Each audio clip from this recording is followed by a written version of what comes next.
Hello, my name is Erica Szkody. I'm a fourth-year student at Mississippi State University in the Clinical Psychology program.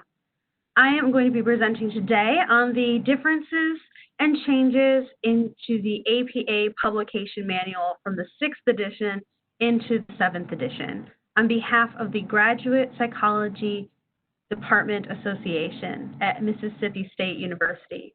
This is a graduate student association that is designed to help disseminate trainings and information across our department and to psychology students in interest.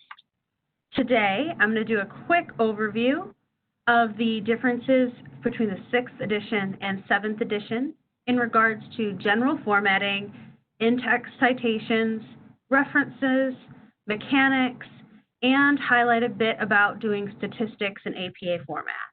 I'll also provide some additional resources that you may be interested in checking out to further examine the changes between the manuals and when citing in APA format. So to begin, we're going to start with general formatting. So a lot of this hasn't changed, but there have been some slight differences here. All changes throughout all of the manual can be found into the introduction section of the new APA 7th edition manual, and this is one of the resources that I will link here at the end of the video. One change is with student papers. A running head is no longer required, meaning that you no longer need to put your title and the words running head on the header of your paper. Of course, if your professor or teacher does require or ask for this in their rubric, please put it in, but it is no longer required in the publication manual.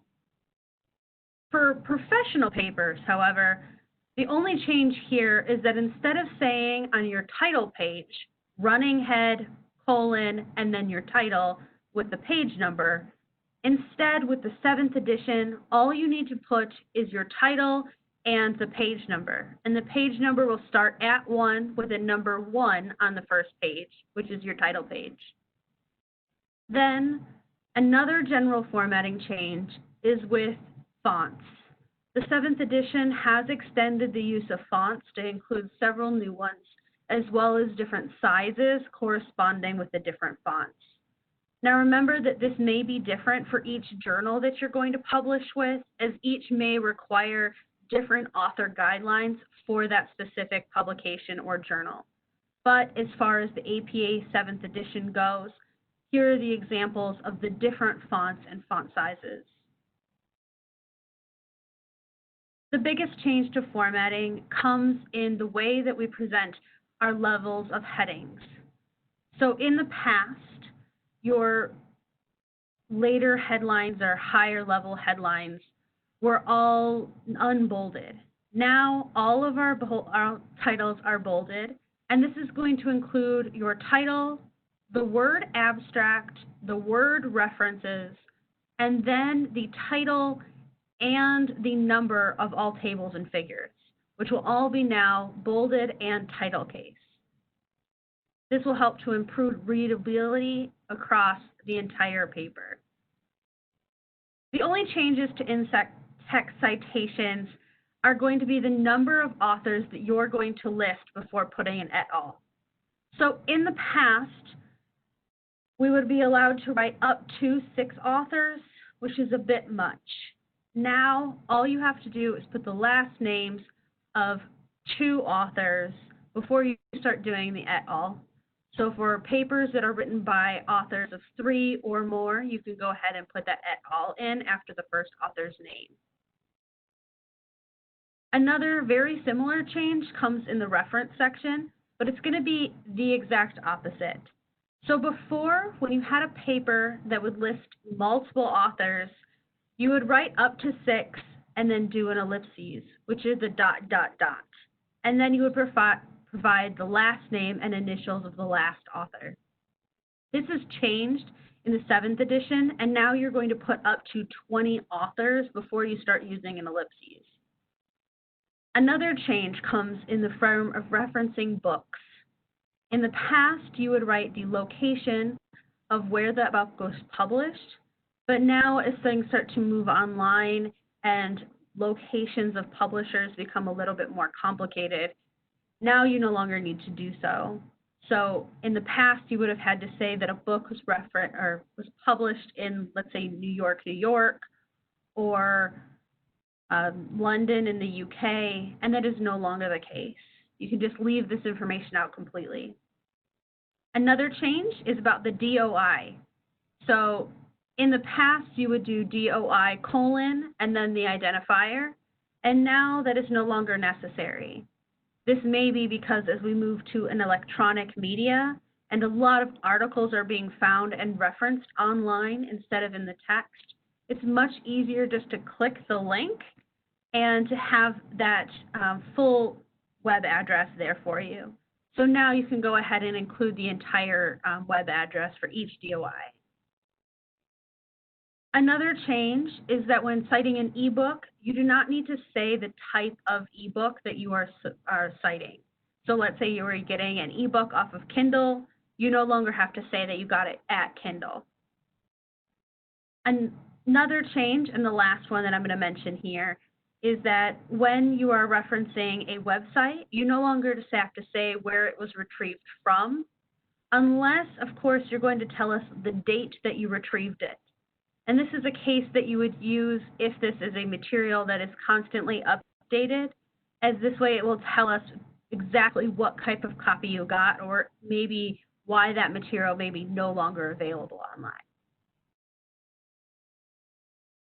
As far as mechanics go, the 7th edition has been extended to include more information on bias-free language. Some examples are using they, which is a gender-neutral pronoun, instead of saying he or she or he/she every time that you reference people in a paper, as well as when you're referencing previous research. And then instead of using adjectives, they ask you to use labels or descriptive phrases when talking about groups, and then to be more specific when labeling specific categories. So instead of saying all old people, you want to make sure that you say between the ages of 65 and 75 or 65 and 80. Another mechanics difference here is using one space after the period. In the past, we would use 2 spaces after the period, which is a holdover from using typewriters, just to give you that actual visual space at the end of every sentence, which is no longer required as we now do everything through technology or online technology. When doing statistics, here are some things to keep in mind. Now, this is not extensive, and this is not just changes. These are just things to note when you're using APA format and doing your statistics. The first one I have listed here is that you only need to put a 0 before the decimal if that statistic can go over the value of 1. So if your value can only go up to 0.99, it is not necessary to put that 0 before the decimal point. When discussing p-values, it's appropriate to use the exact p-value whenever possible. The only time that you would not do so is if your p is less than 0.001, and then it's perfectly fine to just say it's p of less than 0.001. Additionally, when you're talking about your statistics in the text and you're describing how you're going to look at the mean differences, it's more appropriate to spell out the word mean than it is to use a capital M. Even though we all know that that is what you mean, this is the way the APA format is asking for. Additionally, especially with tables and figures, many of these statistics are worldwide across languages. There's no reason to define what a capital M italicized means, as everyone reading your paper should be easily able to identify that that is for means. It is widely used throughout the literature. All of these statistics symbols are available on or in the APA manual for reference if you're not sure which statistic symbol to use. So that is all I have for you here. So there's not many differences between the 6th edition and the 7th edition. Other resources that I have not mentioned on here are gone in depth through these links, and these will also be provided in the description of the video.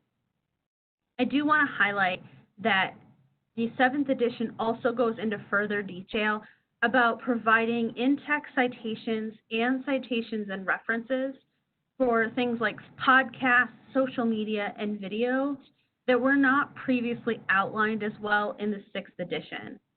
For all of those and more details, I do encourage you to go to a website such as Purdue OWL, as they are going to be able to walk you through all of the differences for those specific citations. Overall, I hope this was helpful to you in some way. Please reach out to our GPDA email if you have any questions. Thank you.